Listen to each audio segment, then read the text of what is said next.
Welcome, students. Indian Partnership Act 1932, General Nature of Partnership. Today we will cover the mode of existence of partnership, Section 6 of the Partnership Act.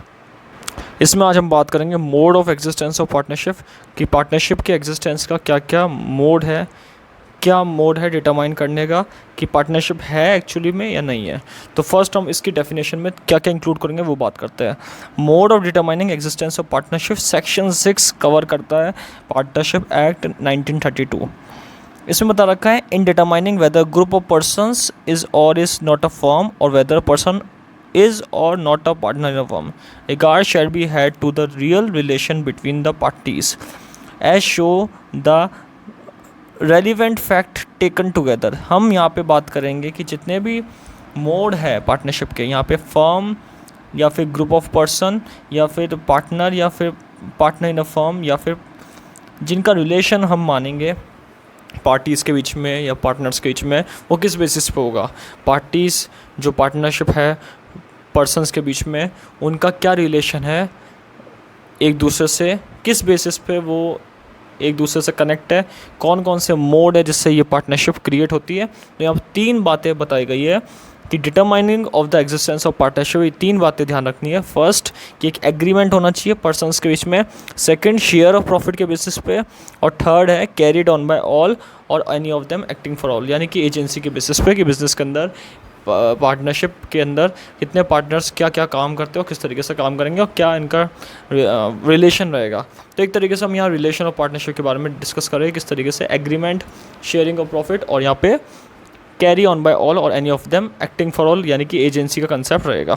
तो 3 पॉइंटों पे हम discuss करेंगे। सबसे पहले बात करते हैं हम एग्रीमेंट के ऊपर। एग्रीमेंट में बता रखा है कि एग्रीमेंट जो होगा वो एक स्टेटस के द्वारा नहीं होगा। यहाँ पे एग्रीमेंट होगा, एग्रीमेंट अकॉर्डिंग टू नेचर होगा कि किस तरीके से नेचर है। So partnership is created by agreement and not by status. Agreement होगा यहाँ पे कॉन्ट्रेक्चुअल एग्रीमेंट होगा और वो सेक्शन 5 के अकॉर्डिंग ये बता रखा है।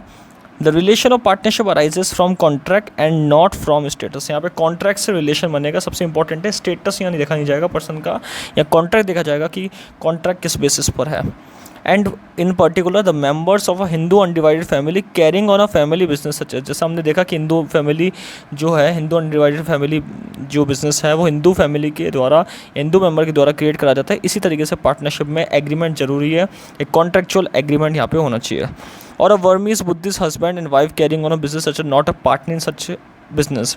जैसे एग्जाम्पल यहाँ भी दे रखा है कि हिंदू अनडिवाइडेड फैमिली में हिंदू मेंबर करेंगे, उसी तरीके से पार्टनरशिप में एग्रीमेंट जो होगा वो पार्टनर्स के बीच होगा और वो पार्टनर्स का जो मेन मोटिव होगा वो होगा बिज़नेस करना, बिज़नेस को डन करना और उसी से गेन गेट करना, उसी से प्रॉफिट गेट करना। So it is a agreement which are contractual in relation. यहाँ पे कॉन्ट्रेक्चुअल एग्रीमेंट होगा पार्टनरशिप का, ये सबसे इंपॉर्टेंट है। तो डिटरमाइनिंग एग्जिस्टेंस ऑफ पार्टनरशिप में फर्स्ट पॉइंट क्या है, एग्रीमेंट। कि एग्रीमेंट एक कॉन्ट्रेक्चुअल बेसिस पर होना चाहिए। और यहाँ पे हिंदू अनडिवाइडेड फैमिली का एग्जाम्पल का यहाँ पे कवर करा है कि हिंदू अनडिवाइडेड फैमिली में हिंदू मेंबर्स किस तरीके से बिजनेस करते हैं, उसी तरीके से यहाँ पे पार्टनरशिप में पार्टनर्स यहाँ पे एग्रीमेंट के बेसिस पे काम करेंगे। सेकंड पॉइंट है sharing of profit. The sharing of profit or of gross return arising from property by person holding a joint or common interest in that property does not to of itself make such person parties partners. इसमें बता रखा है कि जो sharing of profit होगा वो according two agreement होगा, according two common interest के बेसिस पे होगा। इस चीज़ को यहाँ ध्यान में रखा गया है। तो जो प्रॉफिट आएगा उसकी प्रॉपर्टी के अकॉर्डिंग आएगा, जितना उसने इंटरेस्ट लगाया उसके अकॉर्डिंग उसको प्रॉफिट मिलेगा। यानी कि जो शेयर प्रॉफिट होगा वो एग्री रेशियो में होगा। ये इस बात के अंदर इंक्लूडिंग है कि शेयर ऑफ प्रॉफिट किस तरीके से होना चाहिए। The receipt by a person of a share of the profit of a business or of the payment contingent upon the earning of profit or varying with the profit earn by a business. Important point बता रखा है कि जो sharing of profit होगा वो business के according होगा, उसको पेमेंट करने हैं फ्यूचर के कंटिंजेंसी को लेकर, यहाँ पे पेमेंट करेगा उसी की प्रॉफिट में से वो, और जितना भी प्रॉफिट अर्न करेगा वो एक एग्री रेशियो में होगा। ये उसके बारे में शेयरिंग ऑफ प्रॉफिट में बता रखा है। does not of itself make him a partner with the person carrying on the business and a particular the receipt of such or share or payment। यहाँ पे बता रखा है कि जो जो पार्टनर के पास पैसा आएगा उसी पैसे को वो प्रॉफिट के अंदर इंक्लूड करेगा, उसी पैसे से वो पेमेंट करेगा और उसी पैसे से अपने इंटरेस्ट को यहाँ पे पूरा करेगा। ये उसके रिसिप्ट के अंदर माना जाएगा।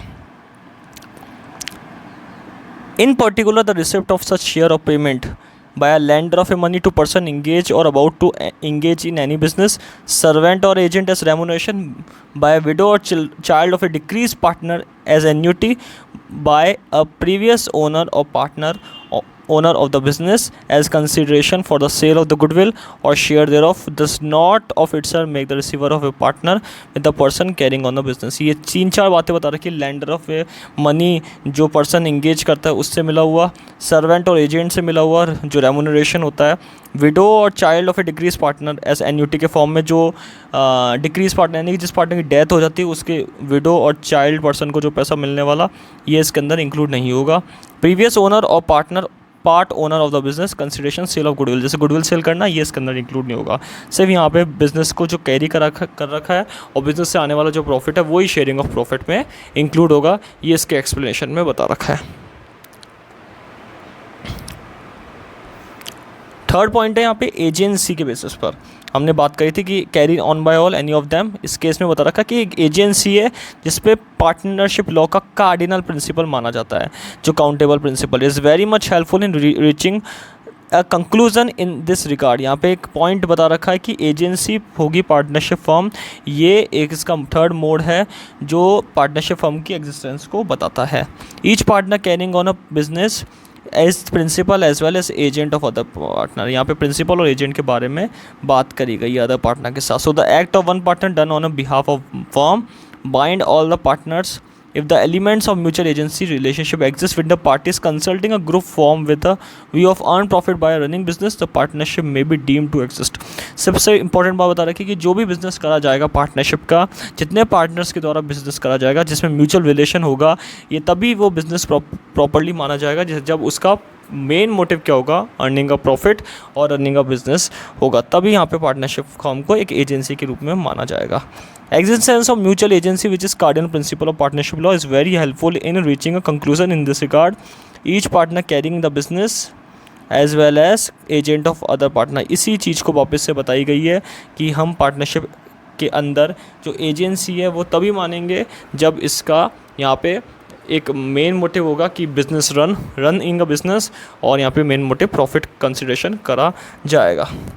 तो 2-3 बातें ध्यान रखनी एजेंसी में, carried on by all any of them, acting for all, यहाँ पे पार्टनर्स के द्वारा चलाया जाएगा, पार्टनर्स के द्वारा एजेंसी चलाई जाएगी, पूरी फर्म चलाई जाएगी, पार्टनर्स का मेन मोटिव रनिंग का बिजनेस होगा, तभी इस चीज़ को पार्टनरशिप फर्म के अंदर एग्जिस्टेंस मानेंगे और इसको ये डीम करा जाएगा, यानी कि माना जाएगा कि पार्टनरशिप फर्म एग्जिस्टेंस में है। इसका एक केस दे रखा है शांति रंजन दास गुप्ता वर्सेस 10 रन मुर्जामुल सुप्रीम कोर्ट। ये केस हुआ था, इस केस का बता रखा है। इसमें जो कंक्लूसिव एविडेंस है वो हम यहाँ पढ़ेंगे कि सुप्रीम कोर्ट ने क्या कंक्लूसिव एविडेंस बता रखा है। Parties have not retain any record of terms and condition of partnership. Partnership business has maintain no accounts of it own which would be open to inspection by both parties. No account of the partnership was open with any bank. No written intimation was conveyed to the deputy director of procurement with respect to the newly created partnership।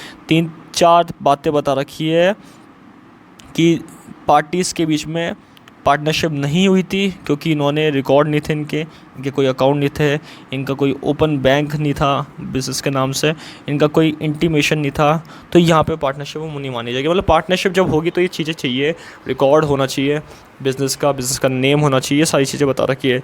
इस case में पाया गया था कि ये चीज़ें थी नहीं, इसलिए इनकी जो पार्टनरशिप थी उसको नो पार्टनरशिप के रूप में डाल दिया गया है। यानी कि जो इनका जब एग्जिस्टेंस ढूंढा गया पार्टनरशिप का तो ये वैलिड नहीं माना था, वैलिड था नहीं पार्टनरशिप, ये इसमें बता रखा है।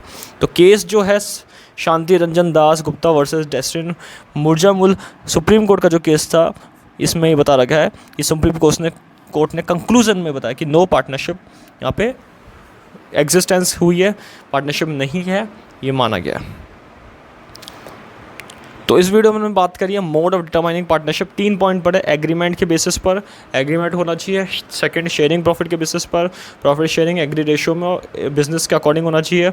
और एजेंसी के फॉर्म में बात करी कि एजेंसी की भी होनी चाहिए, म्यूचुअल अंडरस्टैंडिंग, म्यूचुअल एजेंसी होनी चाहिए पार्टनरशिप फॉर्म, जिसके बेसिस पे बिजनेस यहाँ पे रन करता है।